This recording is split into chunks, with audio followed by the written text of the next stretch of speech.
1 João 5, 7 e 8. Vamos lá, gente. Primeira coisa, que as pessoas têm que entenderem é que 1 João 5, 7 e 8, senhores, ela só veio existir na Bíblia a partir do século 16 depois de Cristo, tá? Já começa por aí. Como assim, professor? Não só está dizendo que não existia? Não, senhores. 1 João, capítulo 5, versículo 7 e o versículo 8, o versículo encerrava-se até a expressão martiruntes, tá?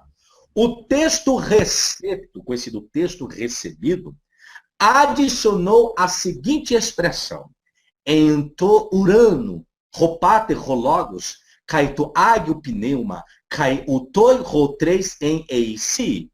En, no céu, ropate o pai, rologos o verbo, caito ágio pneuma, o Santo Espírito, cai uto e estes, estes, três, en, eisi, são. Esses três são um, tá? Esse versículo aí, tá certo? Essas palavras são falsas e não têm o direito de ficar no Novo Testamento. E é certo à luz das seguintes considerações. Agora eu vou fazer duas evidências dentro da exegese, ou dentro da crítica textual, chama-se evidência interna e evidência externa. A evidência externa, ela vai analisar o quê? Primeiro, a quantidade de manuscritos que atestam aquela informação, a sua localização e o seu tipo textual. Quando eu chego na evidência externa, o que existe? A passagem de 1 João, capítulo 5, versículo 7, versículo 8, está ausente em cada manuscrito grego conhecido, exceto 8. Apenas 8 manuscritos gregos está essa informação de 1 João 5, 7 e 8. E esses contêm a passagem, o qual parece ser uma tradução de uma recensão final da Vulgata Latina. Tá? 4 dos 8 manuscritos contêm a passagem com variação na leitura, escrita na mate, que nós chamamos de glossa. Ou seja, essa expressão de João não era uma expressão que estava no manuscrito. Tá? Do manuscrito existe 8 apenas. E esses 8 manuscritos datam de quando? Do século 16 depois de Cristo. Mas da onde veio essa informação nesses códices? Essa anotação estava numa recensão da Vulgata. Veja bem. A Vulgata Latina é do século IV. Quando se fala de recensão da Vulgata, o que é uma recensão? Seria uma atualização. Então, esse versículo nem parte da Vulgata do século IV de Jerônimo é atestada. Ela é atestada após as recensões, atualizações, senhores. E dessa atualização, dessa recensão, em cima da Vulgata, aí que surgiu isso como glossa.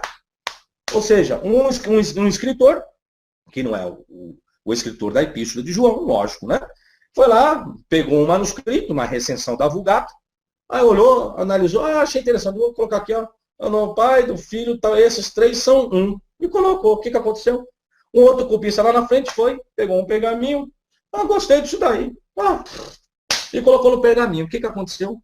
Quando vai chegar o texto recepto, no período, antes do período medieval, né, quando você vai ter a King James, a versão de Lutero, a versão de Reina Valera, em espanhol de 1600 e alguma coisa, então eles vieram e inseriram isso nas suas edições críticas. O que aconteceu? Após a invenção da máquina tipográfica por Gutenberg, as Bíblias, em outros idiomas, que saíram da King James, saíram de Lutero, vieram com essa glossa inserida. Então isso estava no texto recepto, que depois nas outras edições críticas vem inserido esse comentário, tá?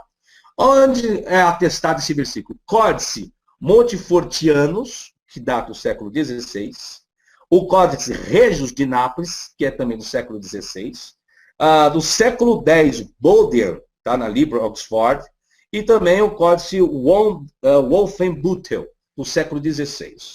Aí nós temos um outro códice, que é do século XVI, que é de Nápoles, o Escorial na Espanha, 16, e também manuscrito do século XVIII, influenciado pela Vulgata Clementina. Tá? Só para os senhores saberem que agora aqui estou na parte da exegese crítica textual. Então, estou aqui com os elementos que esse versículo foi acrescentado após o século XVI. Tá? A passagem não é citada, veja bem, essa passagem de 1 João 5, 7, 8, não é citada por nenhum pai grego. Existem pais latinos e pais gregos, tá? Que se a tivesse compreendido, certamente teriam empregado na controvérsia trinitária que existiu entre Sabélio e Ário. Sua primeira aparição em grego está em uma versão grega do latim, que foi no Atos do Concílio de Latrão, em 1215, tá? Foi quando surgiu 1 João, capítulo 5, versículos 7 e 8. Surgiu em 1215, tá? A passagem está ausente nos manuscritos de todas as versões antigas, sendo elas siríaca, cópita, armênica, etíope, árabe, eslava, com exceção do latim. Entretanto, não foi encontrado no antigo latim, sua forma primitiva. Quem é que lidava com o antigo latim? Era o pai da igreja Tertuliano, Cipriano, Agostinho e a Vulgata de Jerônimo. Ok?